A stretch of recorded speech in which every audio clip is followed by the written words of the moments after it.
प्यारे दोस्तों, कैसे आप सब लोग। उम्मीद करता हूँ आप सब लोग अच्छे होंगे, तंदुरुस्त होंगे, अपनी पढ़ाई को जारी रखे होंगे। मैं हूँ साजिद और आप देख रहे हैं हमारा YouTube channel study with Sajid. दोस्तों, आज मैं आप लोगों को 2018 के एलटी ग्रेड का प्रीवियस ईयर कराऊंगा। खास करके एसएसटी वाले भी बच्चे जिनका मतलब सोशल साइंस है, उन लोगों के लिए है। और आज इस सेक्शन में मैं भूगोल के 60 प्रश्न जो प्रीवियस ईयर में आए थे उन्हीं को कराऊंगा। फिर इसके बाद हिस्ट्री, फिर पॉलिटी, फिर इकोनॉमिक के जो भी सवाल आएंगे उनको मैं एक एक करके कराता जाऊंगा। तो दोस्तों, आप लोग वीडियो के अंत तक बने रहिएगा। सबसे पहले तो दोस्तों, आप लोगों को रक्षाबंधन की ढेर सारी शुभकामनाएं। और अगर आप लोगों ने फॉर्म भर दिया है तो आप सभी लोग तैयारी पे लग जाइए। जो लोग सीरियस हैं इस एग्जाम को लेकर, वो लोग फॉर्म भरने के पहले ही दिन से, जब से नोटिफिकेशन आया है दोस्तों, तभी से लोग तैयारी में लग गए हैं। आप लोग अप्रोक्स मान के चलिए कि दिसंबर में ही एलटी ग्रेड का पेपर होने की पूरी संभावनाएं हैं। और जैसा भी अपडेट आएगा दोस्तों, वो सभी मैं आप लोगों को अपडेट कराता जाऊंगा। दोस्तों, अगर आप लोग जियोग्राफी और हिस्ट्री पढ़ना चाहते हैं तो आप लोग हमारे चैनल से भी जुड़ सकते हैं। मैं आप लोगों को अब तक मतलब 15 से 20 क्लासेस अपलोड कर चुका हूं अपने चैनल पे। अगर आप लोग वो देखना चाहते हैं तो वहां से जाकर देख लीजिएगा। और चलिए शुरू करते हैं। और दोस्तों, आप लोगों को बता दूं कि एलटी ग्रेड ने पहले से ही अपना सिलेबस निर्धारित कर दिया है। और अगर आप लोगों को इसकी स्ट्रेटजी जाननी है या आप लोगों को ये पता करना है कि कौन कौन सी बुक पढ़नी है, इसके लिए तो मैं आप लोगों को अलग से एक वीडियो बना दूंगा। आप लोग वो वीडियो भी देख लीजिएगा। फिलहाल आज के लिए यहीं से शुरू करते हैं दोस्तों। अगर आप लोगों को मेरी वीडियो पसंद आए तो वीडियो को लाइक कर दीजिएगा, चैनल को सब्सक्राइब कर दीजिएगा और अपने दोस्तों को भी शेयर कर दीजिएगा। तो जैसा कि दोस्तों आप लोग देख रहे हैं कि एलटी ग्रेड 2018 का ये प्रीवियस ईयर है और ये जो है पूरी व्याख्या के साथ इसमें दिया हुआ है दोस्तों। तो मैं पूरे व्याख्या को आप लोगों को एक्सप्लेन करता हुआ जाऊंगा। और इसमें प्रैक्टिस सेट भी दिया हुआ है और ये पीडीएफ जो है आप लोगों को वीडियो के डिस्क्रिप्शन में भी मिल जाएगा। वहां से आप लोग पीडीएफ भी डाउनलोड कर सकते हैं। और अगर आप लोग मेरे टेलीग्राम चैनल से जुड़ जाते हैं तो वहां भी डेली पीवाईक्यू कराया जाता है। तो शुरू करते हैं दोस्तों। पहला क्वेश्चन है, निम्नलिखित में से कौन सा युग्म सही सुमेलित नहीं है। तो पहला ही क्वेश्चन देखिए दोस्तों, क्या पूछ दिया है, इसमें सुमेलित करना है। तो इसमें संकल्पनाएं दी हुई है और विद्वानों के नाम दिए हुए हैं। तो इसमें से आपको ये छांटना है कि इसमें से कौन सा सुमेलित नहीं है। केंद्र स्थल सिद्धांत जो है दोस्तों, ये किसने दिया है, क्रिस्टोलर ने दिया है। औद्योगिक अवस्थापना सिद्धांत किसने दिया है, ये वेबर ने दिया है। कृषि अवस्थापना सिद्धांत किसने दिया है, वॉन थ्यूनेन ने दिया है। तो इसमें से हमारा जो डी ऑप्शन बच रहा है दोस्तों, ये सुमेलित नहीं है। डी ऑप्शन जो है ये सुमेलित नहीं है। डी ऑप्शन जो है ये खुदरा गुरुत्वाकर्षण जो है ये बीजेएल बेरी ने नहीं दिया है। तो ये किसने दिया है दोस्तों, ये दिया है रैली ने। एक है महोदय, रैली महोदय है, जिन्होंने ये सिद्धांत दिया हुआ है।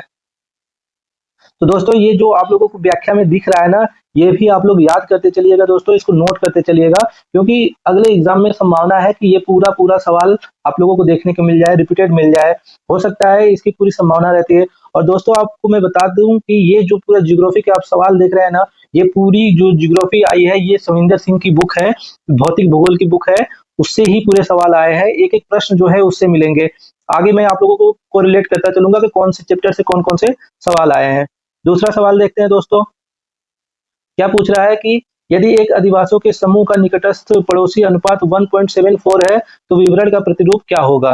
तो इसमें जो है दोस्तों आपका विकल्प कौन सा सही हो जा रहा है, लगभग इसके समरूप होता है, तो ये सही हो जा रहा है। तो इसका एक्सप्लेनेशन देख लेते हैं दोस्तों। जब किसी अधिवास के समूह का निकटस्थ पड़ोसी अनुपात 1.74 होता है तो उससे बनने वाला जो प्रतिरूप होता है लगभग समरूप होता है। तो ये व्याख्या में सीधे सीधे दिया हुआ है दोस्तों कि अगर उसके पड़ोसी की बात कर रहा है, अगर जिसका अनुपात जो है 1.74 हो तो उसका प्रतिरूप कैसा बनता है, उसका आकार कैसा बनता है, लगभग उसके समरूप होता है। यहाँ पे आर का मान 2 से अधिक हो तो समरूपीय यूनिफॉर्म प्रतिरूप पाई जाती है। नेक्स्ट क्वेश्चन देखते हैं दोस्तों। नेक्स्ट क्वेश्चन है दोस्तों, जनसंख्या भूगोल से है। जननांगी संक्रमण सिद्धांत की निम्नलिखित अवस्थाओं में से कौन सी अल्प विकास की अवस्था है। जब आप लोग एनसीईआरटी पढ़ेंगे दोस्तों, 11वीं और 12वीं की जब एनसीईआरटी आप पढ़ेंगे दोस्तों, तो उसमें ये आपको प्रश्न देखने को मिल जाएगा। तो जननांगी संक्रमण सिद्धांत की निम्नलिखित अवस्था में से कौन सी अल्प विकास की अवस्था है। तो अल्प विकास की अवस्था क्या होती है दोस्तों, तो इसमें जो है अल्प विकास की अवस्था में आप देखेंगे कि प्रारंभिक विस्तार अवस्था जो होती है वो अल्प विकास की अवस्था होती है। तो हमारा कौन सा ऑप्शन सही हो रहा है, ए ऑप्शन जो है दोस्तों, सीधे सीधे आपका ए ऑप्शन सही हो रहा है। अब इसकी व्याख्या देख लेते हैं। तो व्याख्या देखते हैं दोस्तों, तो इसमें क्या एक्सप्लेन किया गया है। जब हम व्याख्या की बात करते हैं दोस्तों, तो जननांगी संक्रमण सिद्धांत की प्रारंभिक विस्तार अवस्था को अल्प विकास की अवस्था के रूप में प्रदर्शित किया जाता है। अब इसमें क्या होता है दोस्तों कि जन्म दर तथा मृत्यु दर जो होते हैं ये पारस्परिक परिवर्तनशील संबंधों से उत्पन्न प्रतिरूपों के अनुसार जननांगी संक्रमण की 5 अवस्थाएं अपेक्षाकृत अधिक स्पष्ट हैं और मान्य है। इसकी 5 अवस्थाएं इसने बताया। जननांगी संक्रमण सिद्धांत की बात करेंगे तो इसकी जो है 5 अवस्थाएं इसने बताया है। पहली अवस्था क्या होती है दोस्तों, जिनमें जन्म दर भी उच्च होता है और मृत्यु दर भी उच्च होता है, तो इसको क्या बोलते हैं, उच्च अस्थायी अवस्था बोलते हैं। इसको क्या बोलते हैं, उच्च अस्थायी अवस्था बोलते हैं, जिसमें जन्म दर भी उच्च होता है और मृत्यु दर भी उच्च होता है। फिर उसके बाद प्रारंभिक वर्धमान अवस्था, जिसमें क्या होता है, इसमें क्या होता है दोस्तों कि जन्म दर तो उच्च रहती है लेकिन मृत्यु दर जो होती है इसमें कमी आने लगती है। ये जो है दूसरी अवस्था होती है। इसको किस नाम से जाना जाता है, प्रारंभिक वर्धमान अवस्था के नाम से जाना जाता है। इसमें क्या होगा, जन्म दर उच्च होगा लेकिन मृत्यु दर में धीरे धीरे कमी होने लगती है। तीसरी अवस्था जो होती है ये उच्च वर्धमान अवस्था होती है, जिसमें जन्म दर और मृत्यु दर दोनों में कमी आने लगती है और मृत्यु दर जो होती है ये निम्न स्तर पर चली जाती है। इसको तीसरी अवस्था कहते हैं। चौथी अवस्था जो है ये निम्न अवस्था होती है दोस्तों। तो इसमें क्या होता है कि निम्न अस्थायी अवस्था होती है, जिसमें जन्म दर और मृत्यु दर जो होता है दोनों ही निम्न स्तर पे आ जाते हैं। तो इससे क्या होता है कि दोनों में ही कमी आने लगती है, यानी जन्म दर भी कम होने लगता है और मृत्यु दर भी कम होने लगता है। तो ये निम्न अस्थायी अवस्था होती है। और पांचवी अवस्था जो होती है दोस्तों, इसमें क्या होता है कि मृत्यु दर जो होती है बहुत ही कम हो जाती है, जन्म दर भी बहुत ही कम हो जाती है। तो इसको ऋणात्मक अवस्था बोलते हैं। यानी कि आप देखेंगे, और ऋणात्मक अवस्था कहाँ देखने को मिलती है दोस्तों, अगर हम अपने भारत देश की बात करें तो जो आप नागालैंड देखते हैं, नागालैंड उत्तर भारत का एक राज्य है, वहां पे जो है ऋणात्मक जनसंख्या अवस्था दिखाई देती है, जहां जन्म दर और मृत्यु दर दोनों ही कम हो गए हैं। नेक्स्ट क्वेश्चन देखते हैं दोस्तों।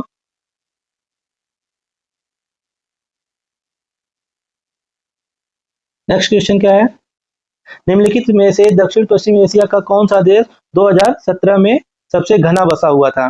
तो ये जो है डाटा जो है दोस्तों 2017 का है, और उस हिसाब से आप देख रहे हैं तो कौन सा दक्षिण पश्चिम एशिया की बात कर रहा है, यानी कि मध्य एशिया से नीचे वाला जो क्षेत्र है, जो अरब प्रायद्वीप वाला क्षेत्र है, वहां की बात कर रहा है। तो 2017 में सबसे घना बसा हुआ देश कौन सा था, तो ऑप्शन सी जो है संयुक्त अरब अमीरात जो है उस टाइम पे सही था। नेक्स्ट क्वेश्चन देखते हैं दोस्तों, निम्नलिखित में से कौन सा प्रशांत सांस्कृतिक परिमंडल से संबंधित नहीं है। तो प्रशांत सांस्कृतिक परिमंडल की बात कर रहा है यहाँ पे दोस्तों। जो प्रशांत महासागर वाला क्षेत्र है दोस्तों, उसको कई भागों में डिवाइड किया गया है।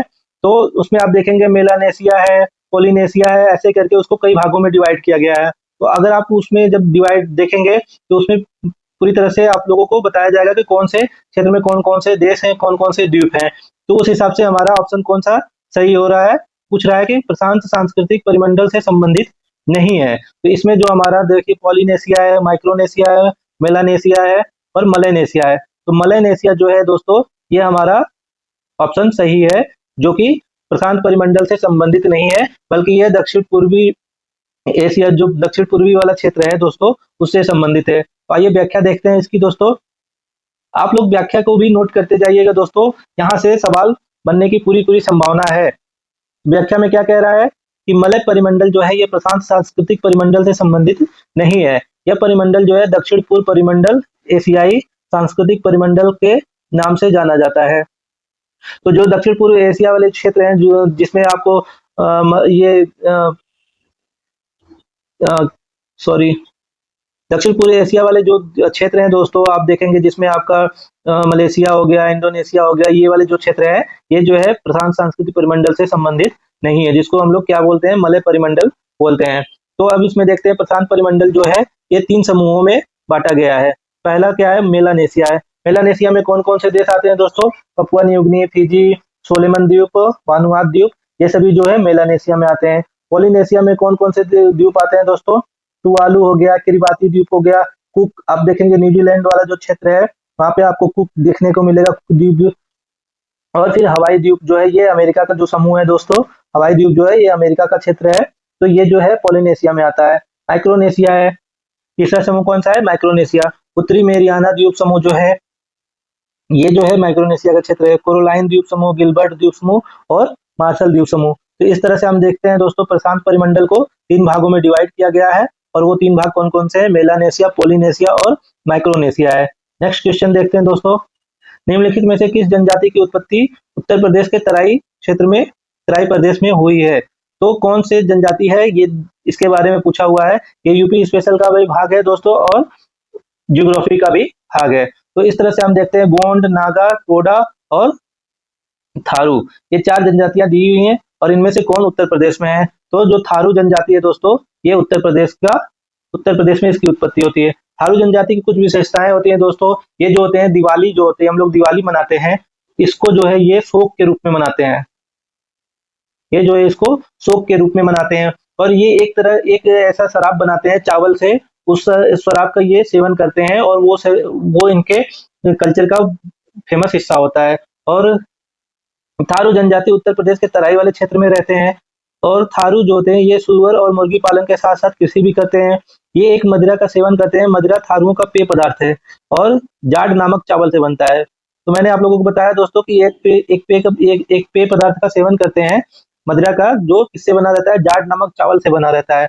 और ये सभी हिंदुओं के ही धर्म को मानते हैं, और हिंदुओं के लगभग सभी त्योहारों को मानते हैं, जिसमें से ये दिवाली को शोक के रूप में मनाते हैं। टोडा जनजाति जो है दोस्तों, ये नीलगिरी पर्वत पे पाई जाती है। गोंड जनजाति जो है ये मध्य प्रदेश में पाई जाती है, और नागा जनजाति जो है ये नागालैंड में पाई जाती है। नेक्स्ट क्वेश्चन देखते हैं। भारत के निम्न में से किस केंद्र शासित प्रदेश ने 2011 में सर्वाधिक साक्षरता दर्ज की है। देखिए दोस्तों, ये सवाल बहुत ही आसान है, तो हमारा ऑप्शन कौन सा सही होगा, पहला ऑप्शन सही होगा। और दोस्तों एक बात ये नोट कर लीजिएगा, 2011 के बाद से अभी तक जनगणना नहीं हुई है, तो ये पुराना डाटा ही अभी तक मान्य रहेगा। और अभी जो जनगणना की रिपोर्ट आई है दोस्तों, वो कब से शुरू होगी, मार्च 2026 में शुरू होगी। तो अभी तक के लिए तो यही डाटा आप लोग याद करके चलिएगा।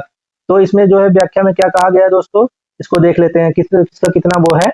सर्वाधिक साक्षरता की बात कर रहा है तो लक्षद्वीप जो है 91.8% है, दमन-दीव 87.1% है, और अंडमान निकोबार जो है 86.6% है, और पुडुचेरी 85.8% है। नेक्स्ट क्वेश्चन है, कुल जनसंख्या तथा कुल कृषि क्षेत्र के अनुपात को क्या कहते हैं। जब कुल जनसंख्या और कुल कृषि क्षेत्र के अनुपात की बात करते हैं दोस्तों, तो उसको क्या कहते हैं, गणितीय घनत्व, आर्थिक घनत्व, कृषि घनत्व, कायिक घनत्व। तो हमारा ऑप्शन कौन सा सही होगा दोस्तों, कायिक घनत्व जो होता है ये सही है। तो जब दोस्तों हम कायिक घनत्व की बात करते हैं, तो कायिक घनत्व जो होता है ये कुल जनसंख्या का किसी क्षेत्र के अनुपात से जब डिवाइड करते हैं, कुल जनसंख्या को किसी क्षेत्र के अनुपात से डिवाइड करते हैं, यानी वो किसी क्षेत्र जो उपयोग में लाई जाती है उस किसी क्षेत्र के, ना कि बंजर वाली या ऊसर वाली क्षेत्र को नहीं, जो उपयोग में लाई जाती है किसी क्षेत्र, उसका उपयोग जब जनसंख्या घनत्व को जब उससे डिवाइड करते हैं, तो हमें क्या प्राप्त होता है, कायिक घनत्व प्राप्त होता है। तो इसकी व्याख्या देखते हैं। किसी प्रदेश की कुल जनसंख्या तथा कुल किसी क्षेत्र के अनुपात को कायिक घनत्व कहते हैं। ये परिभाषा भी आप लोग याद कर लीजिएगा। प्रदेश की प्रति इकाई कृषि भूमि पर औसतन कितने मनुष्यों का भार है।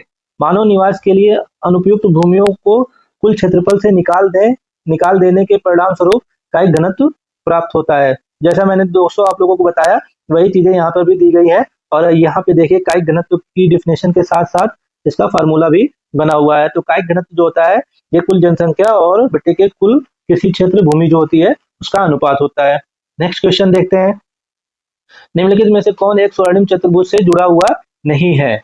तो स्वर्णिम चतुर्भुज दोस्तों ये बार बार रिपीट करता है। स्वर्णिम चतुर्भुज जो है ये बार बार रिपीट होने वाला सवाल है, इसको आप लोग देख लीजिएगा, और इसकी व्याख्या भी पूरी दी हुई है, उसको भी आप लोग अच्छे से याद कर लीजिएगा। तो इसमें पूछा है कौन सा इसका भाग नहीं है।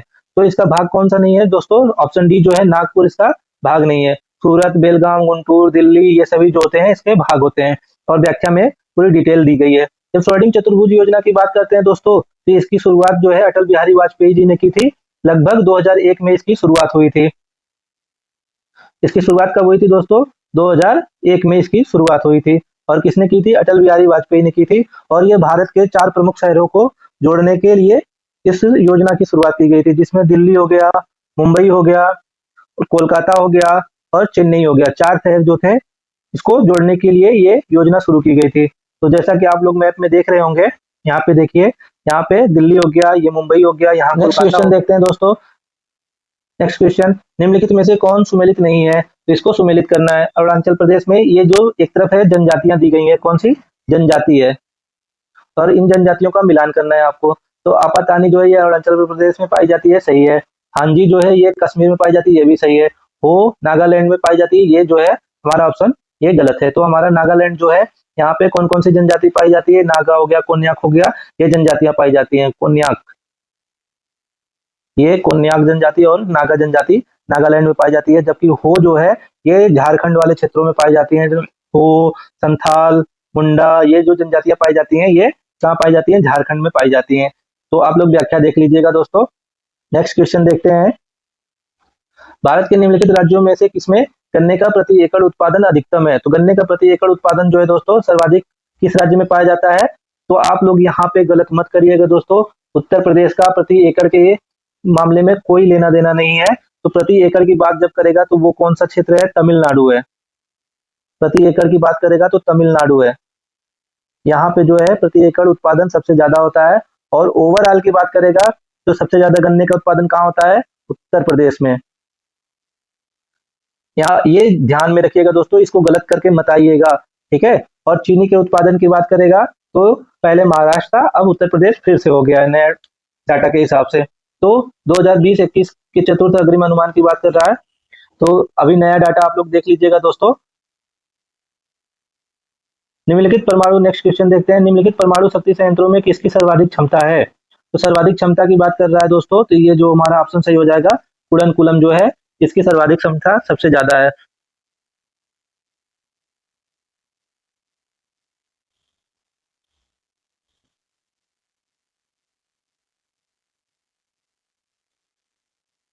तो हमारा ऑप्शन कौन सा सही हुआ था दोस्तों, डी ऑप्शन जो है सही हुआ था।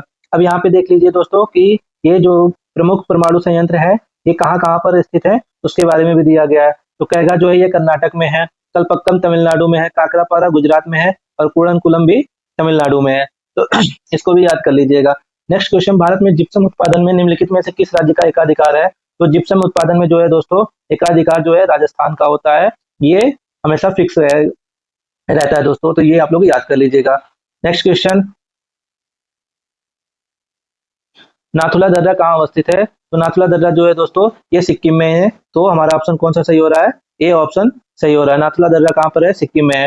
नाथुला दर्रा के बारे में कुछ व्याख्या दी गई है, इसको देख लेते हैं। नाथुला दर्रा जो है दोस्तों ये भारत चीन, जब आप सिक्किम मैप में सिक्किम को देखेंगे तो सिक्किम एक छोटा सा राज्य है और वहीं से ये जो नाथुला दर्रा है भारत और चीन को जोड़ता है और ये व्यापारिक उद्देश्य के लिए भी बहुत ही महत्वपूर्ण था। 1962 में दोस्तों इसको बंद कर दिया गया था। भारत और चीन के बीच में जब युद्ध की स्थिति बनी हुई थी तब इसको बंद कर दिया गया था और इसको 2006 में पुनः खोला गया था। तब 2006 में व्यापारिक उद्देश्यों के लिए इसको दोबारा से खोला गया था। तो ये जो है सिक्किम राज्य में है, डोगयक श्रेणी में स्थित है। 1962 में इसको बंद कर दिया गया था। भारत चीन मार्ग को 2006 में पुनः व्यापार के लिए खोला गया था। यह जो है दार्जिलिंग और चुंबी घाटी से होकर तिब्बत, कौन सी घाटी है दोस्तों, किस घाटी से ये दर्रा होकर गुजरता है, चुंबी घाटी से होकर गुजरता है।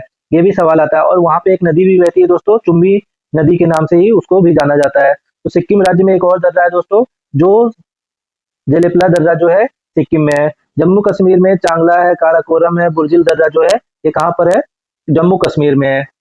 नेक्स्ट क्वेश्चन देखते हैं दोस्तों, 2011 की जनगणना के हिसाब से पूछा है दोस्तों। तो 2011 की जनगणना के अनुसार निम्नलिखित में से कौन सा भारत के ग्रामीण एवं नगरीय लिंग अनुपात का सही युग्म है। तो इसमें सही युग्म आपको निकालना है। तो इसमें जो है एक तरफ ग्रामीण लिंगानुपात दिया है और एक तरफ नगरीय लिंगानुपात दिया है। तो जब ग्रामीण लिंगानुपात, भारत के पहले ओवरऑल लिंगानुपात की बात करेंगे दोस्तों, तो भारत का लिंगानुपात कितना है, 943 है। ये ध्यान में रखिएगा, कितना है, 943 है। अब इसको डिवाइड कर दिया गया है, किसमें, ग्रामीण और शहरी में डिवाइड किया गया है, शहरी या नगरी में डिवाइड किया गया है। अब यहाँ से लिंगानुपात पूछ दिया है दोस्तों। देख रहे हैं आप सवाल कितने डीप में जाकर पूछा है, तो आप लोगों को सब ध्यान में रखना है। तो हमारा ऑप्शन कौन सा सही हो रहा है दोस्तों, डी ऑप्शन सही हो रहा है। यानी कि ग्रामीण लिंगानुपात कितना था उस टाइम पे 2011 की जनगणना के अनुसार 949 है और नगरीय लिंगानुपात कितना है, 229 है। अगर हम ग्रामीण लिंगानुपात की बात करें तो भारत के लिंगानुपात से अधिक है। भारत का लिंगानुपात कितना है, 943 है और ग्रामीण लिंगानुपात 949 है। ये भी ध्यान में रखिएगा, सवाल कहीं से भी घूम सकता है दोस्तों। और देखिए अगर कुछ फैक्ट अगर मतलब निकाल लिया जाए तो पूरी की पूरी जो है क्वेश्चन आप देखेंगे दोस्तों, पूरा क्वेश्चन जो है आपको सविंदर सिंह की भौतिक भूगोल से देखने को मिल रही है। नेक्स्ट क्वेश्चन जो है, अगस्थ्यामलाई जैवमंडल आरक्षित क्षेत्र भारत के निम्नलिखित में से किस राज्य में है? अगस्थ्यामलाई की बात कर रहा है दोस्तों, तो अगस्थ्यामलाई जो है आप केरल वाला जब देखेंगे, मालाबार का क्षेत्र देखेंगे, वहां पे आपको देखने को मिल जाएगा। अगस्थ्यामलाई जैवमंडल आरक्षित क्षेत्र भारत के केरल राज्य में स्थित है। अन्नामलाई पर्वत जो है ये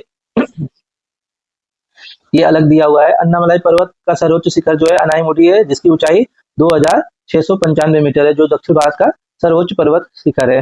नेक्स्ट क्वेश्चन देखते हैं दोस्तों, कौन सी अवध मैदान की प्रमुख नदी है? तो यमुना जो है अवध मैदान की प्रमुख नदी नहीं है। सोन जो है ये दक्षिण भारत की नदी है, जबकि ये उत्तर की दिशा में बहती है। घाघरा और गंडक बच रहा है, तो गंडक जो है ये बिहार वाले क्षेत्र में बहती है। तो हमारा ऑप्शन कौन सा सही हो रहा है दोस्तों? ये जो है घाघरा जो है सही हो रहा है। घाघरा जो देखेंगे दोस्तों, आप अयोध्या वाले क्षेत्र में जाएंगे, अवध वाला पूरा क्षेत्र जो है, इसके लिए यही नदी उपयुक्त है। व्याख्या देखते हैं दोस्तों, व्याख्या में क्या है? गंगा का मैदान का विस्तार उत्तर प्रदेश, बिहार, झारखंड एवं पश्चिम बंगाल में है। गंगा नदी के उत्तर में इस मैदान को दो भागों में विभाजित किया जाता है। पश्चिम का भाग जो है रुहेलखंड का मैदान कहलाता है, जबकि पूर्व का भाग जो है अवध के मैदान के नाम से जाना जाता है। और अवध के मैदान की प्रमुख नदी जो है घाघरा नदी है। और इसी नदी के किनारे दोस्तों एक प्रमुख धार्मिक स्थल है। वो लोग आप कमेंट में बताइएगा दोस्तों कि वो धार्मिक स्थल कौन सा है। नेक्स्ट क्वेश्चन, कौन सा हॉट स्पॉट पश्चिमी घाट में स्थित नहीं है? तो हॉट स्पॉट, ये देखिए कितना आसान सवाल है दोस्तों, पश्चिमी घाट में स्थित नहीं है, इसके बारे में पूछा है। तो सीधा सीधा आपको क्या दिख रहा है दोस्तों? सुंदरवन जो है ये पश्चिमी घाट में स्थित नहीं है।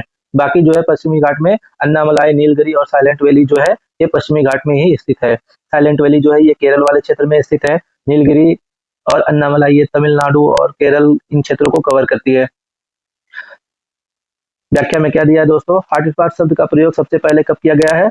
1988 में किया गया था। कब किया गया था? 1988 में हॉट स्पॉट शब्द का प्रयोग सबसे पहले किसने किया था? नॉर्मन ने किया था। नॉर्मन नॉर्मन एक व्यक्ति है, नॉर्मन नॉर्मन मायर्स, इन्होंने हॉट स्पॉट शब्द का प्रयोग किया था। और पश्चिमी घाट, हिमालय क्षेत्र, इंडो बर्मा क्षेत्र और सुडालैंड क्षेत्र जो है ये 4 हॉट स्पॉट क्षेत्र भारत में है। जबकि पश्चिमी घाट हॉट स्पॉट क्षेत्र में अन्नामलाई पहाड़ियां, नीलगिरी पहाड़ियां और साइलेंट वैली ये सभी आती हैं। नेक्स्ट क्वेश्चन देखते हैं दोस्तों,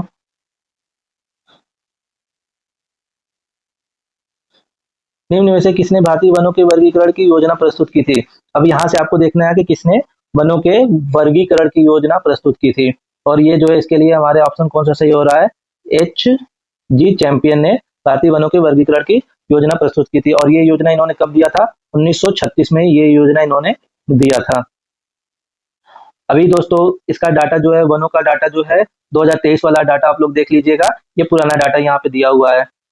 नेक्स्ट क्वेश्चन देखते हैं, कौन सी एक गर्म समुद्री धारा है?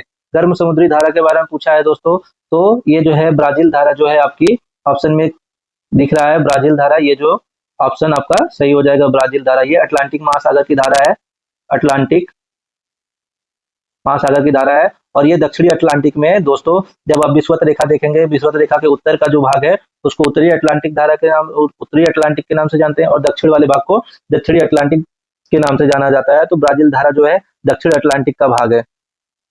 तो इस तरह से व्याख्या में दिया हुआ है। और ये जो कनारी है, लेब्राडोर है, ये बेंगुला धारा है, ये सभी ठंडी जल धारा है, और ये भी अटलांटिक महासागर की ही धाराएं हैं। तो व्याख्या में देखिए दोस्तों, यहाँ व्याख्या में भी दिया हुआ है, ये सभी अटलांटिक महासागर की धारा है। नेक्स्ट क्वेश्चन 21 नंबर देखते हैं दोस्तों अगर आप लोगों को वीडियो पसंद आ रही है अब तक दोस्तों, मेरा एक्सप्लेनेशन आप लोगों को अच्छा लगा है तो वीडियो को लाइक करिएगा और चैनल को सब्सक्राइब कर दीजिएगा दोस्तों, और अपने दोस्तों को भी शेयर कर दीजिएगा दोस्तों। अब तक मैंने वीडियो में अपने जियोग्राफी के 10 से 15 वीडियो अपलोड कर दिया है दोस्तों। अगर आप लोग LT ग्रेड की अच्छे से तैयारी करना चाहते हैं, निःशुल्क तैयारी करना चाहते हैं, तो आप लोग हमारे चैनल पर विजिट करके वीडियो को देख सकते हैं दोस्तों। नेक्स्ट क्वेश्चन देखते हैं, सबसे चौड़े महाद्वीपीय मग्न तट कहाँ पाए जाते हैं? तो चौड़े महाद्वीपीय मग्न तट की बात कर रहा है दोस्तों, तो ये कहाँ पाए जाएंगे?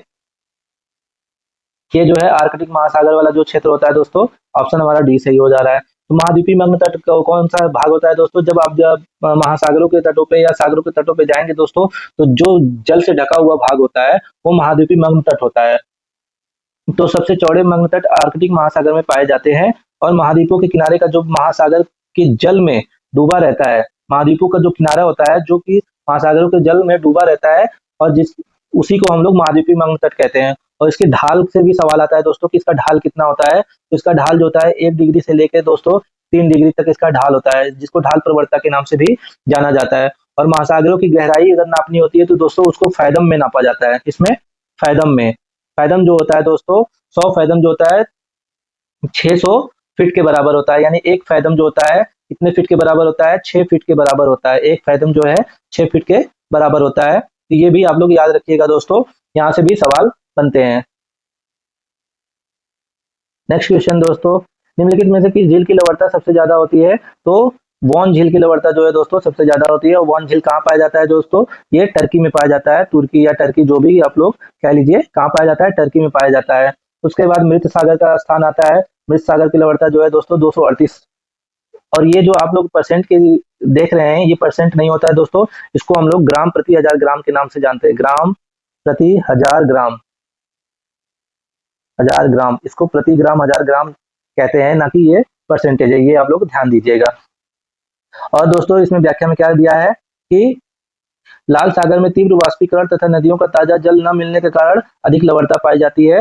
टिटिकाका झील जो है दोस्तों, टिटिकाका झील दक्षिण अमेरिका में स्थित है। ये भी याद रखिएगा, कहाँ स्थित है? दक्षिण अमेरिका में स्थित है। और पेरू और बोल्विया की सीमा पर अवस्थित है। कौन से दो देशों के साथ ये सीमा साझा करती है? पेरू और बोल्विया के साथ सीमा साझा करती है। और विश्व की सबसे ऊंची नौकागम्य झील है। टिटिकाका झील जो है विश्व की सबसे ऊंची नौकागम्य झील है। दोस्तों एक वीडियो बनाने में पूरा गला सूख जाता है दोस्तों, आप लोगों के लिए इतनी मेहनत कर रहा हूँ दोस्तों, तो वीडियो को लाइक कर दीजिए और चैनल को सब्सक्राइब कर दीजिए दोस्तों। आप ही लोग के सपोर्ट की जरूरत हमें भी है। नेक्स्ट क्वेश्चन देखते हैं दोस्तों, निम्नलिखित में से कौन सी धारा उत्तरी गोलार्ध में दक्षिण से उत्तर की ओर प्रवाहित होती है? ये भी ध्यान दीजिएगा दोस्तों, सवाल सीधे सीधे पूछा है कि दक्षिण से उत्तर की ओर प्रवाहित होती है। तो ऑप्शन हमारा कौन सा सही होगा दोस्तों? बी ऑप्शन जो है क्यूरोसियो जो है, ये प्रशांत महासागर की धारा है और ये जो है उत्तर, दक्षिण से उत्तर की ओर प्रवाहित होती है। तो व्याख्या देखिए दोस्तों, व्याख्या में क्या दिया है? प्रशांत महासागर में अवस्थित है ये क्यूरोसियो धारा तथा उत्तरी गोलार्ध में दक्षिण से उत्तर की ओर प्रवाहित होती है। और उत्तरी विषुवतरेखीय जलधारा की एक शाखा उत्तर की ओर मुड़कर जापान के पूर्वी तट के सहारे बहती हुई होक्काइडो द्वीप, कौन से द्वीप दोस्तों? होक्काइडो द्वीप। जो होक्काइडो जो है ये जापान का द्वीप है दोस्तों। जापान जो है 4 द्वीपों पर बसा हुआ दोस्त है, द्वीप है। 4 द्वीपों पे बसा हुआ है, होक्काइडो, होन्शु, क्यूशु और शिकोकू, ये 4 द्वीप है। शिकोकू, ये 4 द्वीप है जिसपे जापान बसा हुआ है। तो वहीं से ये क्यूरोसियो जलधारा होके बहती है। उत्तरी ध्रुवीय प्रदेश से चलकर एक ठंडी जलधारा बेरिंग जल संधि से होकर होक्काइडो द्वीप तक पहुंचती है। इस जलधारा को क्या क्या कहते हैं? ओयोसियो या क्यूराइल जलधारा के नाम से भी जानते हैं। कौन सी जलधारा है दोस्तों? ओयोसियो या क्यूराइल जलधारा है। इधर से देखेंगे दोस्तों कि इधर से क्यूरोसियो जाती है जापान से होते हुए, और ऊपर वाले भाग से ऐसे आके ओयोसियो या क्यूराइल जलधारा इससे मिलती है। और फिर ये इस तरह से प्रशांत महासागर के सभी दिशाओं में अलग अलग धाराएं बहती रहती हैं। नेक्स्ट क्वेश्चन जो दोस्तों देखते हैं, कौन सा निक्षेप महासागरों में सर्वाधिक गहराई वाले भागों में पाया जाता है? तो यहाँ निक्षेप की बात कर रहा है दोस्तों। निक्षेपण किसको कहते हैं? जब कोई किसी पदार्थ को एक जगह से दूसरी जगह पे लाकर उसको निक्षेप किया जाता है या गिराया जाता है या इकट्ठा किया जाता है, उसको निक्षेप कहते हैं। तो सबसे ज्यादा गहराई में किस पदार्थ का निक्षेप होता है? तो लाल मृतिका जो है, ये ऑप्शन सही हो रहा है हमारा। तो व्याख्या में देखिए क्या कहता है, लाल मृतिका महासागरों में 2700 फैदम से अधिक गहराई वाले भागों में पाया जाता है। लाल मृतिका लौह ऑक्साइड और एल्युमिनियम अधिक मात्रा पाई जाती है, इसलिए इसका रंग जो होता है लाल होता है। यह मिट्टी की उत्पत्ति जो होती है, इस मिट्टी की उत्पत्ति जो होती है किससे होती है दोस्तों? ज्वालामुखी से। लाल मृतिका की उत्पत्ति जो है दोस्तों ज्वालामुखी पदार्थ के विघटन से होता है। यह पदार्थ नदियों अथवा पवन द्वारा बहाकर सागरों में इकट्ठा किया जाता है। इस मृतिका के निर्माण में ज्वालामुखी के द्वारा निक्षेप के अंश तथा लोहा, सिलिकेट, एल्युमिनियम जो है कितने परसेंट पाए जाते हैं? 85% जो है दोस्तों पाए जाते हैं। आगे देखते हैं दोस्तों, निम्नलिखित में से कौन सी दक्षिणी अटलांटिक महासागर की ठंडी जलधारा है? देखिए दोस्तों, अगर आप लोग सविंदर सिंह की बुक पढ़ेंगे तो एक एक प्रश्न आपको मिल जाएगा। तो इसमें पूछा है कि दक्षिणी अटलांटिक महासागर की ठंडी जलधारा कौन सी है? तो बेंगुला है, अगुलहास है, ब्राजील है। तो ब्राजील धारा पिछले सवाल में आया था आपको, जो कि कैसी जलधारा है? ये गर्म जलधारा है। बेंगुला जो है हमारा ऑप्शन सही बन रहा है। अगुलहास जो है दोस्तों, ये हिंद महासागर की गर्म जलधारा है। हिंद महासागर में अगुलहास बहती है। तो बेंगुला धारा जो है दक्षिणी अटलांटिक महासागर की ठंडी धारा है, जो दक्षिण अफ्रीका के पश्चिमी तट पर के सहारे उत्तर दिशा में प्रवाहित होती है। दक्षिण अटलांटिक महाधारा दक्षिण अफ्रीका के दक्षिणी सिरे से टकराने के बाद उत्तर की ओर मुड़ जाती है और आगे चलकर दक्षिणी विषुवत धारा में विलीन हो जाती है। नेक्स्ट क्वेश्चन देखते हैं दोस्तों, पेलाजिक जमाव के पदार्थ प्राप्त होते हैं। पैलेजिक जमाव या पेलाजिक जमाव के बारे में पूछा है, तो इससे क्या प्राप्त होता है दोस्तों? तो पेलाजिक जमाव के पदार्थ से हमको शैवाल प्राप्त होते हैं और ये जो है शैवालों के लिए महत्वपूर्ण होते हैं। पेलाजिक निक्षेप के अंतर्गत गहरे सागरों में उपस्थित शैवाल के अवशेषों को सम्मिलित किया जाता है। इनको हम लोग पंख या मड के नाम से भी जानते हैं। पंख जो होते हैं, मड जो होते हैं, ये एक तरह से कीचड़ के समान होता है, तो पेलेजिक निक्षेप जो होते हैं ये मड होते हैं और इनको ऊज के नाम से भी जाना जाता है। किस नाम से? ऊज। तो इसमें देखिए आगे क्या व्याख्या में दिया है, पेलेजिक निक्षेप के अंतर्गत गहरे सागर में उपस्थित शैवाल के अवशेषों को सम्मिलित किया जाता है जो पंख के रूप में पाया जाता है। इन्हें देखिए दोस्तों क्या कहा जाता है? ऊज भी कहा जाता है। चूना और सिल्का की मात्रा इनमें सबसे अधिक होती है। जो आप शैवाल देखते हैं दोस्तों, उनमें किसकी मात्रा अधिक होती है? चूना और सिल्का की मात्रा अधिक होती है और इन्हें दो भागों में बांटा जाता है। पहला क्या है? चूना प्रधान ऊज और दूसरा क्या है? सिल्का प्रधान ऊज।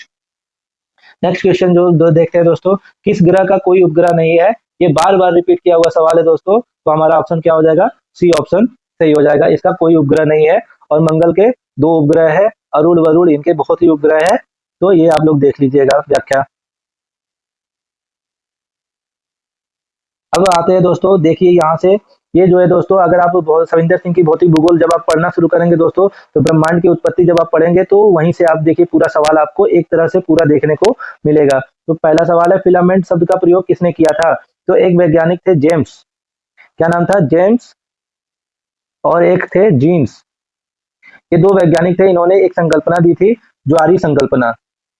ज्वारीय संकल्पना, जब मैंने आप लोगों को दोस्तों ज्वार और भाटा के बारे में बताया था, तो जब आप लोग ज्वार और भाटा पढ़ेंगे तो ये चीज आपको आसानी से समझ में आ जाएगी। तो गुरुत्वाकर्षण की वजह से जो ज्वार ऊपर उठता है, उसी के आधार पे ये इन्होंने बताया था।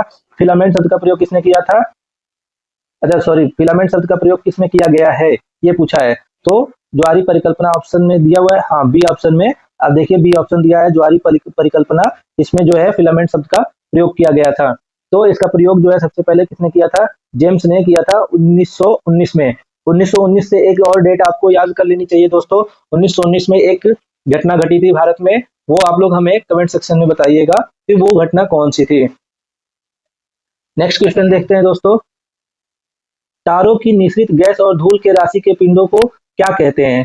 ये भी सविंदर सिंह की बुक से आया हुआ है दोस्तों। तो तारों की निश्चित गैस एवं धूल के राशि के पिंड को क्या कहते हैं? नेबुला कहते हैं दोस्तों। नेबुला जो होती है ये तारों की उत्पत्ति में बहुत ही सहायक होती है। तारों की उत्पत्ति जो है नेबुला से हुई है, जो कि गैस और धूल का एक पिंड होता है। उन्हीं से अलग अलग वैज्ञानिकों ने, नेबुला के ही आधार पे अलग अलग वैज्ञानिकों ने ब्रह्मांड की उत्पत्ति के बारे में बताया है कि इन्हीं से तारों की उत्पत्ति हुई है। नेक्स्ट क्वेश्चन दो है दोस्तों, क्या है? अंतरतार की धूल परिकल्पना किसने दी है? तो अंतरतार की धूल परिकल्पना किसने दी है दोस्तों? ऑटो स्मिथ की ये संकल्पना है। तो इन्होंने 1943 में ये संकल्पना दी थी। इनकी विशेषता यह है कि इन्होंने ग्रहों की परिकल्पना जो है गैस एवं धूल कणों से मानी है, यानी किससे? नेबुला से ही इन्होंने इसकी उत्पत्ति मानी है। इन्होंने माना कि ब्रह्मांड में आदिकाल से गैस एवं धूल कण फैले हुए थे और जिनकी उत्पत्ति उल्काओं और तारों से हुई है। नेक्स्ट क्वेश्चन जो है दोस्तों, क्या है? निम्न से किसने कहा था कि स्थलाकृतिक संरचना प्रक्रम एवं अवस्था का फल है? निम्नलिखित में से किसने कहा था कि स्थलाकृति संरचना प्रक्रम एवं अवस्थाओं का फल है? तो ये किसने कहा था दोस्तों? डब्ल्यू पेन, किक्रमे, स्ट्रॉलर और डब्ल्यू एम डेविस। तो हमारा ऑप्शन कौन सा सही है? W M Davis. डेविस ने अपवर्तन चक्र को परिभाषित किया था। एक सवाल बनता है कि अपवर्तन चक्र की अवधारणा किसने दी है दोस्तों? तो ये है डेविस ने अपवर्तन चक्र की अवधारणा दी है। डब्ल्यू एम डेविस ये पूरा नाम है इनका, तो ये याद रखिएगा। तो इन्होंने अपनी अपवर्तन चक्र को परिभाषित करते हुए स्पष्ट किया था कि भौगोलिक चक्र समय की वह अवधि है जिसके अंतर्गत एक उत्थित भूखंड अपवर्तन की क्रिया द्वारा एक आकृति विहीन समतल मैदान में बदल जाता है। इन्होंने बताया था कि अगर कोई मतलब उत्थित उठा हुआ कोई भाग है, मान लीजिए कोई स्थल पिंड है या कोई चट्टान है, तो उसमें क्या होता है कि समय के साथ अपवर्तन होता है, जिसपे तापमान का, जलवायु का, हवाओं का प्रभाव पड़ता है और धीरे धीरे इन प्रभावों से वो जो होता है अपवर्तित होता रहता है और अपवर्तन के बाद जो होता है वो किस में बदल जाता है? समतल मैदान में। और ये किसने बताया है? डब्ल्यू एम डेविस ने ये बताया। नेक्स्ट क्वेश्चन है, स्टोन लैटिस के बारे में पूछा है दोस्तों। स्टोन लैटिस निम्नलिखित में से किसकी क्रिया द्वारा निर्मित होता है? तो स्टोन लैटिस जो होता है दोस्तों वायु के द्वारा निर्मित होता है। तो ऑप्शन में वायु कहाँ है? ऑप्शन में वायु जो है ए ऑप्शन जो है हमारा सही बन रहा है? ए ऑप्शन हमारा सही बन रहा है, वायु। व्याख्या देखते हैं दोस्तों। स्टोन लैटिस वायु क्रिया द्वारा निर्मित अपर्दनात्मक कैसा स्थल है दोस्तों? ये अपर्दनात्मक स्थल है। स्टोन लैटिस कैसा स्थल है? अपर्दन के द्वारा बना हुआ स्थल है। और किसके अपर्दन से बनता है? वायु के अपर्दन से बनता है। किसके अपर्दन से बनता है दोस्तों? वायु द्वारा अपर्दित स्थल कौन सा है? स्टोन लैटिस है। मरुस्थली भागों में, और ये कहाँ पाया जाता है? मरुस्थली भागों में जब सशक्त पवन के सामने ऐसी चट्टानें पड़ी हों जिनकी संरचना विभिन्न स्वावलंबी चट्टानों से हुआ है, अर्थात उनकी कठोरता में पर्याप्त भिन्नता है हो, तो इस प्रकार पवन जो है रेत के कणों की सहायता से अपकर्षण द्वारा शैलों के कोमल भाग को अपरदित करके कठोर भाग को यथास्थिति छोड़ देते हैं, जिससे वह जालीनुमा आकृति की हो जाती है, जिसे स्टोन लैटिस आकृति कहते हैं। नेक्स्ट क्वेश्चन जो है दोस्तों देखते हैं। दोस्तों वीडियो बनाने में काफी मेहनत लग रही है दोस्तों। अगर आप लोग यहाँ तक वीडियो देख लिए हैं दोस्तों, वीडियो को प्लीज लाइक कर दीजिए और चैनल को सब्सक्राइब कर दीजिए और अपने दोस्तों को भी शेयर कर दीजिए। और दोस्तों इसी तरह से हिस्ट्री के, पॉलिटी के और इकोनॉमिक्स के भी आपको प्रीवियस ईयर प्रोवाइड करा दिया जाएगा दोस्तों। तो हमारा सवाल क्या है? निम्न में से किसने प्लेट विवर्तन के सिद्धांत का प्रतिपादन किया था? तो हैरी हेस महोदय ने प्लेट विवर्तन का सिद्धांत दिया था। तो ऑप्शन हमारा कौन सा सही होगा? ऑप्शन ए जो है हैरी हेस महोदय ने दिया हुआ था। और ये संकल्पना उन्होंने कब दिया था? 1935 में दिया था। प्लेट विवर्तन की सिद्धांत किसने दिया था? ये इस टॉपिक पे भी मैंने दोस्तों वीडियो बना दिया है, आप लोग वीडियो को देख सकते हैं। नेक्स्ट क्वेश्चन, निम्नलिखित में से कौन सी नदी धनुषाकार डेल्टा बनाती है? धनुषाकार डेल्टा जो है दोस्तों जो चापाकार डेल्टा होता है, चापाकार डेल्टा होता है, उसी को हम लोग धनुषाकार डेल्टा भी कहते हैं। अगर चाप के आकार को आप देखेंगे इस तरह से, अर्धवृत्ताकार जो होता है इस तरह से, उसको हम लोग चापाकार के नाम से जानते हैं। तो चापाकार डेल्टा जो होता है, कौन सी नदी धनुषाकार डेल्टा बनाती है? तो गंगा भी बनाती है दोस्तों और नील भी बनाती है। गंगा हो गई, नील हो गई, राइन नदी हो गई, राइन नदी, ये सभी जो है कैसा बनाती है? तो हमारा ऑप्शन जो है दोस्तों दोनों सही हो रहा है। तो बी और सी दोनों सही हो रहा है दोस्तों। तो इस तरह से हम लोगों ने चापाकार डेल्टा देख लिया। कौन कौन सी नदी बनाती है दोस्तों? नील नदी का डेल्टा, राइन नदी और गंगा नदी, इरावदी नदी, सिंधु, ये सभी जो होती हैं चापाकार डेल्टा या फिर धनुषाकार डेल्टा बनाती हैं। नेक्स्ट क्वेश्चन जो है दोस्तों, निम्न में से किस भू आकृति का निर्माण हिमानी अपर्दन से होता है? हिमानी द्वारा बने हुए स्थलों के बारे में बात कर रहा है। तो हिमानी के द्वारा कौन सा स्थल बना हुआ है दोस्तों? सर्क, नुनाटक, हॉर्न और ड्रमलिन। तो हमारा ऑप्शन जो है दोस्तों डी ऑप्शन सही है। ड्रमलिन जो है ये हिमानी के अपर्दन से नहीं बना हुआ है। तो ड्रमलिन जो है हिमानी के अपर्दन से नहीं बना हुआ है। ड्रमलिन जो होता है दोस्तों, ये जो होता है उल्टी नौका के आकार का होता है। कैसा होता है? उल्टी नौका के आकार का होता है। अगर आप देखेंगे अंडे को अगर आप लोग काट देंगे दोस्तों, काट के उसको अगर रखेंगे तो उसके ऊपर का जो उभार दिखता है ना ऐसे, उसी तरह से ये भी है। ड्रमलिन जो होता है ऐसा ही होता है। तो ड्रमलिन का निर्माण हिमानी के निक्षेपण से होता है। यहाँ पे देखिए व्याख्या में क्या दिया है? निक्षेपण से, यानी कि अपर्दन जो होता है दोस्तों, अपर्दन में क्या होता है कि किसी पदार्थ, किसी पिंड का जब अपर्दन होता है तो उसके पदार्थ जो होते हैं एक जगह से दूसरी जगह विस्थापित हो जाते हैं, और जब वो जहाँ विस्थापित होते हैं, जहाँ उनका जमाव होता है, उसको निक्षेपण बोलते हैं। तो अपर्दन जो होता है अलग हो गया, और निक्षेपण जो है नदियों के द्वारा, हिमानी के द्वारा अगर किसी जगह पे निक्षेप किया जाता है, किसी जगह पे जमाव किया जाता है, तो उसको निक्षेपण कहते हैं। और उन्हीं के जमाव से जो स्थल निर्माण होते हैं उसको ड्रमलिन कहते हैं। तो नेक्स्ट क्वेश्चन देखते हैं दोस्तों, शुष्क एवं अर्धशुष्क प्रदेशों में पेडिमेंट एवं प्लाया के मध्य निक्षेप जनित मंद ढाल वाले मैदान को क्या कहते हैं? तो दो स्थल होते हैं, पेडिमेंट और प्लाया होते हैं, उनके बीच अगर निक्षेपण से कोई स्थान बनता है, कोई मैदान बनता है, तो उसको क्या कहते हैं? बजाड़ा कहते हैं। बजाड़ा जो है दोस्तों, ये जो है बजाड़ा जो है शुष्क एवं अर्धशुष्क प्रदेशों में पेडिमेंट एवं प्लाया के मध्य निक्षेप जनित मंद ढाल वाले मैदान होते हैं, और ये जो है वायु के द्वारा अपर्दित स्थल होते हैं दोस्तों। बजाड़ा का निर्माण जो है दोस्तों पेडिमेंट के नीचे और प्लाया के किनारे पर जलोढ़ पंखों के निक्षेप से होता है। नेक्स्ट क्वेश्चन देखते हैं, कौन सी एक अपर्दनात्मक स्थलाकृति नहीं है? तो इसमें जो है अपर्दनात्मक स्थलाकृति कास्ट विंडोज, डोलाइन्स, लैपीज और स्टेलेग्माइट। तो हमारा ऑप्शन कौन सा है दोस्तों जो अपर्दनात्मक स्थल नहीं है? तो ये जो है स्टेलेग्माइट जो है ये अपर्दनात्मक स्थल नहीं है। स्टेलेग्माइट जो होता है दोस्तों, ये जो होता है भूमिगत, जब जल जो भूमिगत जल होते हैं जब वो टपकते रहते हैं नीचे, तो एक स्तंभ का निर्माण होता है जो धरातल से ऊपर की तरफ जाते हैं। अगर आप कहीं पे देखेंगे दोस्तों, जो जल टपकता रहता है तो ज्यादा दिनों तक अगर वो लगातार टपकते रहते हैं तो वहां पे एक स्थल का निर्माण होता है तो उसको हम लोग स्टेलेग्माइट कहते हैं। और अगर छत के सहारे छत के सहारे वही अगर किसी स्थल का या किसी ऐसे पिंड का निर्माण होता है जो छत से लटके हुए होते हैं तो उसको स्टेलेक्टाइट कहते हैं। और जो धरातल से जुड़े होते हैं उनको स्टेलेग्माइट कहते हैं। तो स्टेलेग्माइट जो होता है ये कास्ट होता है, यानी कि भूमिगत जल द्वारा निर्मित स्थलाकृति होते हैं, जिसका निर्माण जो होता है निक्षेपण से होता है। कैसे होता है? निक्षेप जनित स्थल है ये। जबकि कास्ट, विंडो, लैपिस और डोलाइन्स जो है ये अपर्दन के द्वारा बने हुए स्थल हैं। नीचे देखिए व्याख्या में वही चीज बताया है दोस्तों। जब चूना युक्त जल गुफाओं की छत से टपक टपक कर गिरता है तो गुफा की सतह पर चूना युक्त जल से संपूर्ण नमी का वाष्पीकरण हो जाता है और स्तंभ जैसी आकृति दिखाई पड़ती है, जिसे स्टेलेग्माइट कहते हैं। और जो धरातल जो छत से चूना युक्त जो छत से चूना युक्त स्तंभ रहता है उसको स्टेलेक्टाइट कहते हैं दोस्तों। और ये जो होता है स्टेलेग्माइट होता है। नेक्स्ट क्वेश्चन देखते हैं दोस्तों। पवन के अपघर्षण द्वारा कार्य क्या है? पवन के अपघर्षण कार्य द्वारा निम्नलिखित में से किस प्रकार की स्थलाकृति का निर्माण होता है? तो यहाँ सीधे सीधे पूछा है कि पवन के अपघर्षण से किस स्थलाकृति का निर्माण होता है।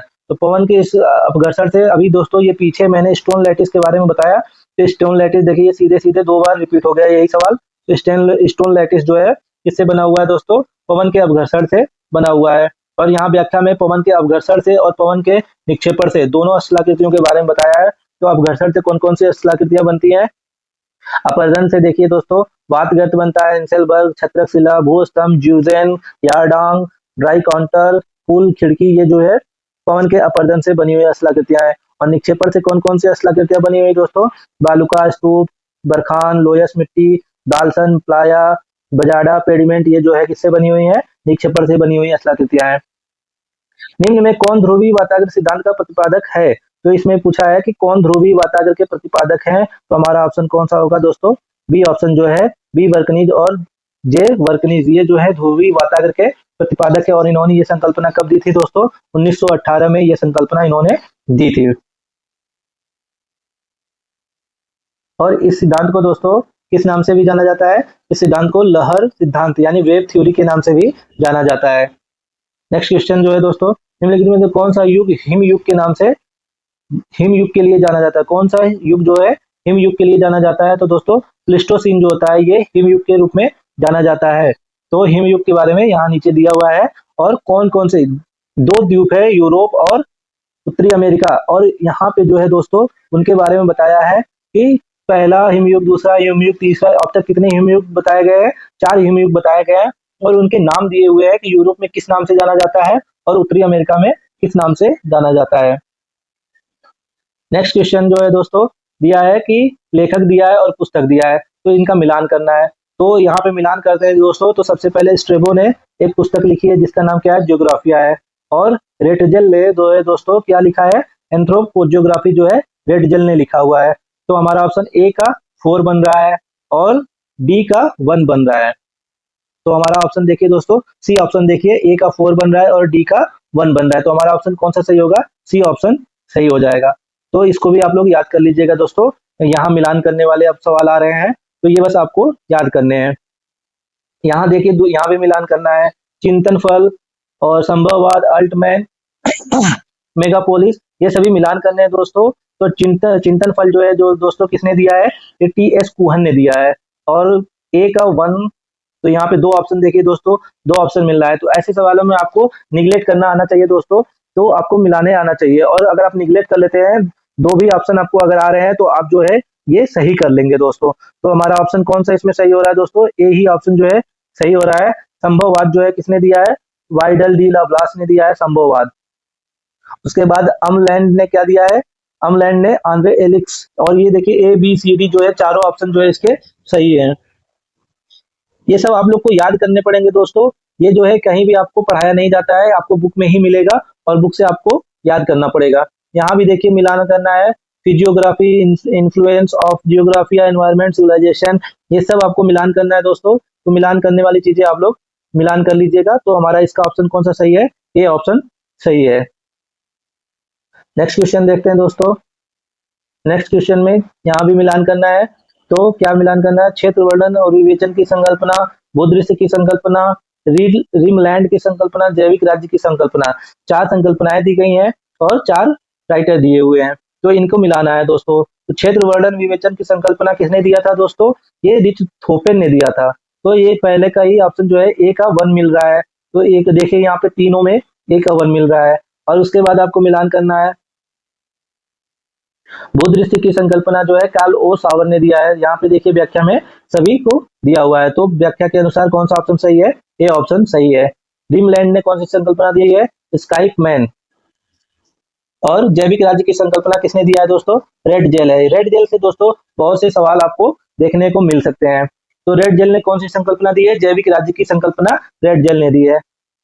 नेक्स्ट क्वेश्चन है दोस्तों, प्रत्यक्षवादी भूगोल। प्रत्यक्षवादी भूगोल जो है दोस्तों अगस्त काम्टे ने दिया है, तो ये भी ऑप्शन पहले का 1 सही हो रहा है। आप आचार परक भूगोल, यहाँ भी देखिए दोस्तों सभी में ऐसे बहुत कंफ्यूजिंग सवाल आपको बना के देंगे दोस्तों, और सभी ऑप्शन मिल रहे हैं और निगलेक्ट नहीं कर पाएंगे आप। तो ऐसे में इनको याद ही करना पड़ेगा और कोई विकल्प नहीं है। हमारे साथ क्या होता है दोस्तों कि हम जीएस तो बढ़िया से याद कर लेते हैं, लेकिन ऐसी संकल्पनाएं और विचारकों के नाम जो होते हैं दोस्तों, ये टीचर भी नहीं पढ़ाते हैं, और ये सबसे बड़ी गलती होती है, और ये याद भी नहीं होते हैं, तो ये याद करने पड़ेंगे आपको। तो प्रत्यक्षवादी भूगोल अगस्त काम्टे ने दिया था। मानववादी भूगोल की बात कर रहा है, तो मानववादी भूगोल किसने दिया था दोस्तों? ये एक विद्वान थे, यू फू तुआन करके थे। तो कौन सा मिल रहा है मानववादी भूगोल जो है? मानववादी भूगोल का सी मिल रहा है। सी मिल रहा है मानववादी भूगोल। तो इस तरह से एक का ए हो गया और सी का सी हो गया, सी का थर्ड हो गया। तो हमारा ऑप्शन कौन सा सही हो रहा है दोस्तों? ए ऑप्शन ही हमारा इसमें भी सही हो रहा है। तो यहाँ पे देखिए प्रत्यक्षवादी जो है अगस्त काम्टे ने दिया था। आचार परक भूगोल की बात विलियम कर्क ने कहा था। मानववादी भूगोल की संकल्पना किसने दिया था?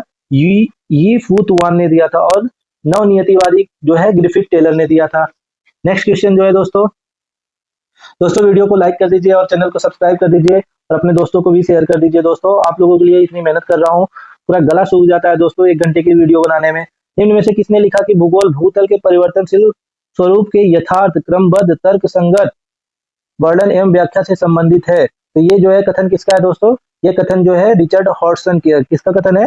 रिचर्ड हार्टशोन। ये जो है रिचर्ड हार्टशोन का कथन है। तो हमारा ऑप्शन कौन सा सही हो रहा है दोस्तों? Carl Ritter, Alexander von Humboldt, Richthofen. हमारा ऑप्शन कौन सा सही है दोस्तों? डी ऑप्शन सही हो रहा है। ये कथन किसने दिया है? रिचर्ड हार्टशोन ने दिया है। इन्होंने एक और कथन दिया है दोस्तों, मनुष्य प्रकृति का बच्चा है। ये कथन तो हमको भी नहीं याद है। एक कथन है दोस्तों, मनुष्य जो है ये प्रकृति का बच्चा है। ये कथन कुमारी सेमपुल महोदय ने दिया हुआ है। किसने दिया है? मनुष्य जो है ये प्रकृति का बच्चा है। ये कथन किसका है? सेमपुल महोदय ने दिया है। कुमारी सेमपुल महोदय ने ये कथन दिया है। नेक्स्ट क्वेश्चन जो है दोस्तों, सहारा रेगिस्तान के पूर्वी भाग में, अगर आप सहारा का मैप देखेंगे दोस्तों, अफ्रीका का मैप देखेंगे आप, उसमें तो पूछ रहा है सहारा रेगिस्तान के पूर्वी भाग में उत्तर पूर्व और पूर्व दिशा से पश्चिम में चलने वाली गर्म एवं शुष्क हवा को क्या कहते हैं? तो जो सहारा मरुस्थल में चलने वाली हवा है दोस्तों, उसको हरमट्टन के नाम से जाना जाता है। किस नाम से? हरमट्टन। किस नाम से जाना जाता है दोस्तों? हरमट्टन। तो हमारा ऑप्शन कौन सा सही होगा? हमारा ऑप्शन जो है दोस्तों ए ऑप्शन सही हो जाएगा। ये सहारा के रेगिस्तान में चलने वाली गर्म वायु है।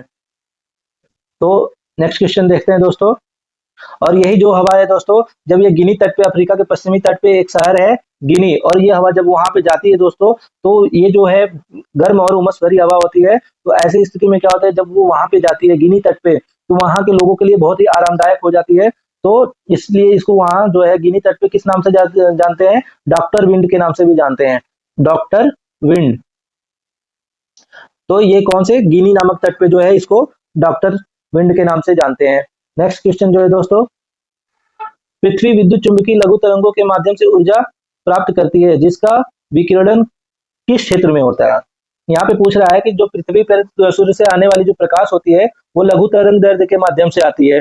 तो जो सूर्य तक प्राप्त होती है जिसका विकिरण किस में होता है? तो फोटोस्फीयर वाला जो क्षेत्र होता है इसी में इसका विकिरण होता है। और सूर्य की प्रकाश जो है दोस्तों पृथ्वी पर 8 मिनट 16 सेकेंड, कहीं कहीं 20 सेकेंड दिया जाता है, लेकिन 8 मिनट 16 सेकेंड में सूर्य की प्रकाश जो होती है पृथ्वी तक आ जाती है। और सूर्य के प्रकाश जो पृथ्वी पे धरातल पे आता है और वो जो होता है किसी भी वस्तु पे पड़ता है, तो उस वस्तु के द्वारा जो ऑब्जर्व किया जाता है उसी को हम लोग सूर्यातप बोलते हैं।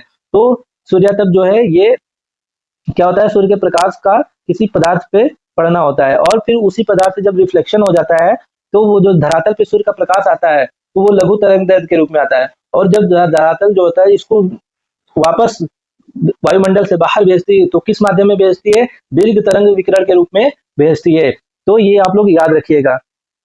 यहाँ पे देखिए दोस्तों, सूर्य से उत्सर्जित विद्युत चुंबकीय तरंगे सूर्य के चारों तरफ निकलकर बाहर की ओर आ रही है, रेडियल रूप में सीधे मार्ग से चलकर पृथ्वी पर 8 मिनट 16 सेकंड में पहुंचती हैं। सूर्य का निर्माण 4 प्रमुख मंडलों से हुआ है, कोर, फोटोस्फीयर, क्रोमोस्फीयर और कोरोना। ये 4 मंडल हैं जिनसे सूर्य का निर्माण होता है। और बाहरी मंडल जो होता है जिसको हम लोग कोरोना के नाम से जानते हैं। सूर्य के बाहरी सतह का तापमान जो है दोस्तों 6000 केल्विन होता है। सूर्य की बाह्य सतह के अत्यंत तापदीप्त उष्मा अधिक होती है, जिसके कारण चमकने वाली गैसें नीचे से गर्म होने पर ऊर्जा का उत्सर्जन करती हैं, जिसे हम लोग फोटान के नाम से भी जानते हैं। नेक्स्ट क्वेश्चन देखते हैं दोस्तों।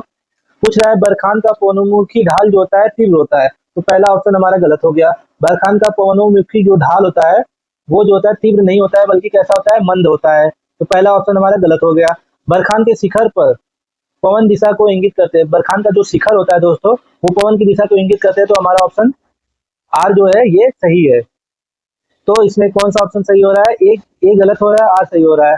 तो हमारा ऑप्शन जो है डी जो है ये सही हो रहा है। यहाँ पे ए गलत है और आर सही होता है। जो दोस्तों आप जब देखेंगे मरुस्थलीय क्षेत्रों में जब आप जाएंगे तो वहां पे हवाओं के अपर्दन की दिशा जो होती है ये वहां पे डिसाइड करती है। तो जो पवन जो जब चलती है तो उस जिस दिशा में पवन चलती है वहां पे जो स्थल बनता है, जो स्थल का अपर्दन होता है, उसके दूसरे साइड का जो पवन विमुखी ढाल होता है वो जो होती है मंद होती है। तो यहाँ व्याख्या में देखिए बरखान का पवनमुखी ढाल जो होता है मंद होता है, जबकि सपोज करिए ये ऐसे वाला क्षेत्र है, ये ऐसे इस तरह से आप देखिए ये जो है ये ऐसे ढाल ये दिशा है और इधर से हवा आ रही है, ये हवा आ रही है। तो इससे क्या दिखाई दे रहा है, बरखान का पवनमुखी ढाल जो होता है ये मंद होता है। ठीक, तो ये पवन विमुखी वाला जो ढाल है ये कैसा है, ये मंद है। और इस साइड का जो ढाल देख रहे हैं आप ये क्या है, तीव्र है। तो ये पवन विमुखी ढाल है और ये जो है इसको क्या बोलते हैं, ये पवनोमुखी ढाल ये है पवनोमुखी। और ये जो है ये वाला जो ढाल देख रहे हैं इसको पवन विमुखी बोलते हैं, पवन विमुखी। ये जो है पवन विमुखी वाला ढाल है, इसकी ढाल जो होती है तीव्र होती है और पवनोमुखी ढाल जो होती है ये मंद होती है। तो इस तरह से आप लोगों को मैप में समझा दिया दोस्तों और व्याख्या आप लोग देख लीजिएगा। नेक्स्ट क्वेश्चन जो है दोस्तों क्या है, यहाँ पे महासागरीय गर्त के बारे में पूछा है। तो टोंगा गर्त जो है ये कहाँ पर है दोस्तों, टोंगा गर्त जो है ये दक्षिणी प्रशांत महासागर में स्थित है। और चैलेंजर जो है दोस्तों ये कहाँ पे है, उत्तरी प्रशांत महासागर में स्थित है। तो हमारा 2 ऑप्शन पहले मिल गया। तो टोंगा ए वन हो गया और बी थर्ड हो गया। तो हमारा पहला ऑप्शन ही सही हो रहा है। 2 ऑप्शन भी मिल जाएंगे दोस्तों तो उसको आप लोग सही कर लेंगे। रोमांस जो है ये कहाँ पे, दक्षिणी अटलांटिक महासागर का गर्त है और नरेश जो है ये उत्तरी अटलांटिक महासागर का गर्त है। दोस्तों सबसे गहरा गर्त जो है चैलेंजर है, सबसे गहरा गर्त जो है चैलेंजर सॉरी मेरियाना गर्त है। मेरियाना गर्त जो है ये मेरियाना गर्त जो है ये सबसे गहरा गर्त है, जो कहाँ पर है, ये भी प्रशांत महासागर में ही स्थित है, प्रशांत में ही स्थित है। तो अगर कोई पूछे कि सबसे गहरा गर्त कौन सा है तो मेरियाना गर्त है, ये याद रखिएगा। नेक्स्ट क्वेश्चन है किसका कथन है संसाधन होते नहीं बनते हैं। तो ये जो है जिम्मरमैन का कथन है। किसका, जिम्मरमैन, एक वैज्ञानिक है जिम्मरमैन। इन्होंने ही कहा था कि संसाधन होते नहीं इनको बनाया जाता है। जैसे आप सपोज करिए कोयला जो है कुछ समय पहले तक हमारे लिए वो संसाधन नहीं था, लेकिन आज जो है कोयले का हम लोग उपयोग करते हैं। कुछ समय पहले जब एंशिएंट काल था दोस्तों तो उस समय लोहा जो है, लोहे के बारे में हमको जानकारी नहीं थी, तो लोहा हमारे लिए संसाधन नहीं था। लेकिन आज जो है लोहा हमारे लिए एक संसाधन बन चुका है क्योंकि उसको हमने अपने उपयोग में लाया है। तो ये कथन किसका है, जिम्मरमैन का कथन है।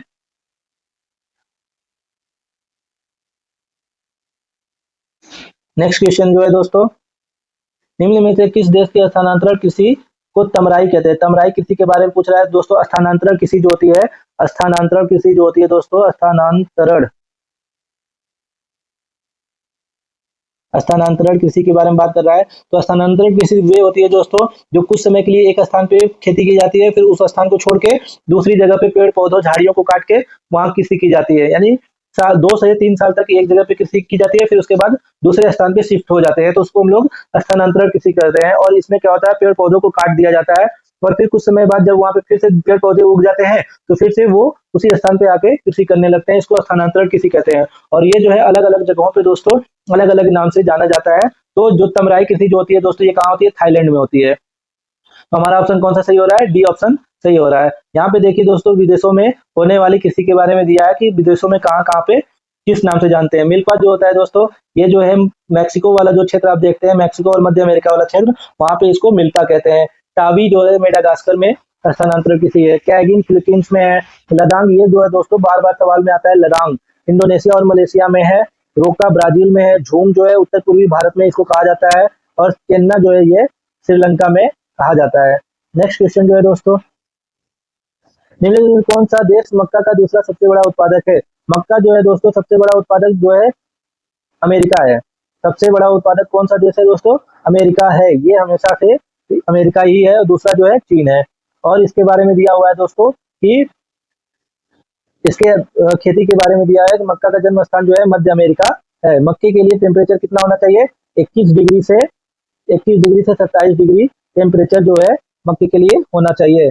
इसके लिए वर्षा जो है 50 से 125 सेंटीमीटर वर्षा होनी चाहिए। और जल का जमाव जो होता है इसके लिए हानिकारक होता है। जल का जमाव जो होता है इसके लिए हानिकारक होता है। और इसके लिए कम से कम 40 दिन पाला रहित मौसम होना चाहिए। और संयुक्त अमेरिका का इसमें प्रथम स्थान है। ये भी याद कर लीजिएगा दोस्तों, यहाँ से भी सवाल बनते हैं। अपने गेहूं उत्पादन का लगभग 2/3 निर्यात करने वाला देश कौन सा है, कनाडा है। तो कनाडा जो है अपने उत्पादन का 2/3 भाग जो होता है ये निर्यात कर देता है। जबकि वर्तमान, अब देखिए व्याख्या में क्या दिया हुआ है, वर्तमान में निर्यात में गेहूं निर्यात में प्रथम स्थान जो है कनाडा का है। और अमेरिका और कनाडा जो है, सॉरी क्या है व्याख्या में, गेहूं मुख्यतः जो है ये कैसी फसल है, ये शीतोष्ण कटिबंधीय फसल है। कैसी फसल है, शीतोष्ण कटिबंधीय फसल है, परंतु इसे उष्ण एवं उपोष्ण कटिबंध क्षेत्रों में भी उगाया जाता है। कनाडा अपने गेहूं उत्पादन का लगभग 2/3 निर्यात करता है। जबकि वर्तमान समय में गेहूं निर्यात में प्रथम स्थान रूस का है। इस समय की बात कर रहा है दोस्तों, तो वर्तमान स्थान रूस का है और कनाडा और अमेरिका जो है दूसरे और तीसरे स्थान पे है। नेक्स्ट क्वेश्चन जो है दोस्तों, यहाँ पे दोस्तों एक चीज और रहेगा कि अगर आप लोग ये प्रीवियस ईयर देख रहे हैं तो आप लोग करंट के हिसाब से इसको ऐड कर लीजिएगा। ये पुराना डाटा भी हो सकता है, तो इस पे आप लोग मत जाइएगा क्योंकि ये चीजें बदलती रहती हैं। नेक्स्ट क्वेश्चन है दोस्तों, जनसंख्या वृद्धि के लॉजिस्टिक वक्र का सिद्धांत किसने दिया था। तो एक वैज्ञानिक है पर्ल रीड।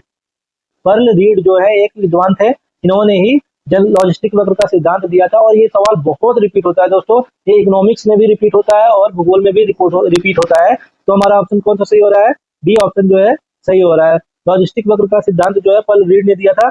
इस सिद्धांत में उन्होंने बताया था कि जनसंख्या घनत्व में वृद्धि, जब जनसंख्या घनत्व में वृद्धि होती है तो उसी के साथ साथ जो होती है दोस्तों कि जनसंख्या की वृद्धि की जो दर होती है, अगर कहीं आप देखेंगे कि जनसंख्या घनत्व में वृद्धि हो रही है तो वहां पे जो है उस स्थान पे जो जन्म दर होता है, जनसंख्या वृद्धि की जो दर होती है उसमें गिरावट दर्ज की जाती है। ये किसका कथन है, पर्ल रीड का कथन है। निम्नलिखित में से निम्नलिखित नदियों में कौन सी आंतरिक जलमार्गों के रूप में सबसे उपयुक्त है। तो आंतरिक जलमार्ग के लिए सबसे उपयुक्त जो है दोस्तों राइन नदी होगा।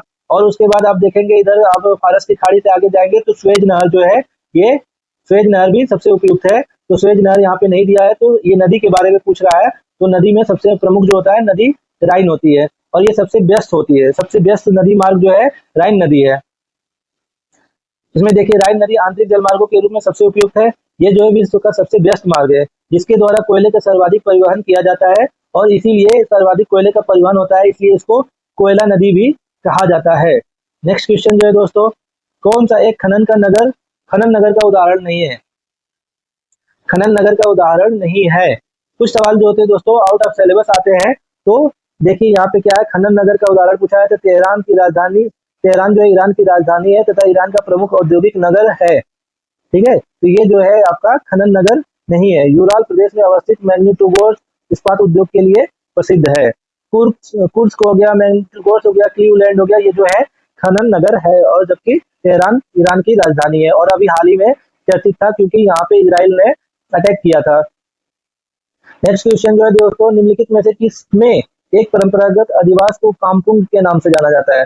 कामपुंग जो है एक अधिवास है दोस्तों, जहाँ पे कुछ लोग रहते हैं और ये पारंपरिक रूप से किसी क्षेत्र विशेष के लोगों के द्वारा ही ये नाम दिया जाता है। तो वो किसके लिए है? कामपुंग नाम से किसको जाना जाता है? तो मलेशिया जो है ये दोस्तों कामपुंग के नाम से जाना जाता है। मलेशिया में परंपरागत अधिवास को कामपुंग कहते हैं, जहाँ पे कुछ जनजातियां रहती है। और आप देखेंगे मलेशिया जो है टीम के भंडारण के लिए जाना जाता है। किसके लिए? टीम भंडारण। और वहाँ पे टीम भंडारण जो है टीम भंडारण के लिए जाना जाता है। और ये टीम भंडारण जो होता है किस घाटी में होता है? किंट घाटी में। एक घाटी है जिसका नाम है किंट, और किंट घाटी में ही जो है टीम का भंडारण सबसे अधिक है।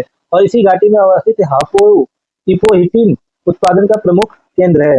नेक्स्ट क्वेश्चन जो है दोस्तों, 2011 की जनगणना के अनुसार पूछा है, तो नगरों का जनसंख्या के आकार के आधार पर कितने वर्गों में डिवाइड किया गया है? तो जनसंख्या के आकार के आधार पर नगरों को डिवाइड किया गया है। तो हमारा ऑप्शन जो है सी जो है 6 है। तो जनगणना के अनुसार नगरों को जनसंख्या के आकार के आधार पर 6 वर्गों में डिवाइड किया गया है। नेक्स्ट क्वेश्चन और अंतिम क्वेश्चन है दोस्तों, और ये क्वेश्चन है कि अनेक परिवहन मार्गों के मिलन स्थल पर निम्नलिखित में से किस अधिवास प्रतिरूप का निर्माण होता है? तो ऑप्शन ए जो है तारा आकृति का निर्माण होता है। और ये व्याख्या देखिए दोस्तों, ये यहाँ पे दिया हुआ है। उम्मीद करता हूँ दोस्तों आप लोगों को वीडियो पसंद आ गई होगी दोस्तों। अगर आप लोगों को वीडियो पसंद आए तो वीडियो को लाइक करिएगा, चैनल को सब्सक्राइब करिएगा। और दोस्तों देखिए आगे आपको प्रैक्टिस सेट भी दिया हुआ है, तो आप लोग प्रैक्टिस सेट भी कर लीजिएगा। और पीडीएफ जो है वीडियो के डिस्क्रिप्शन में मिल जाएगा दोस्तों, आप लोग वहां से भी डाउनलोड कर सकते हैं। दोस्तों आप लोग हमारे टेलीग्राम चैनल से भी जुड़ जाइए, वहां पे डेली आप लोगों को जीके जीएस और करंट अफेयर के पीवाईक्यू कराए जाते हैं, और जितनी भी सरकारी इन्फॉर्मेशन होते हैं वो सभी आप लोगों को प्रोवाइड करा जाते हैं दोस्तों।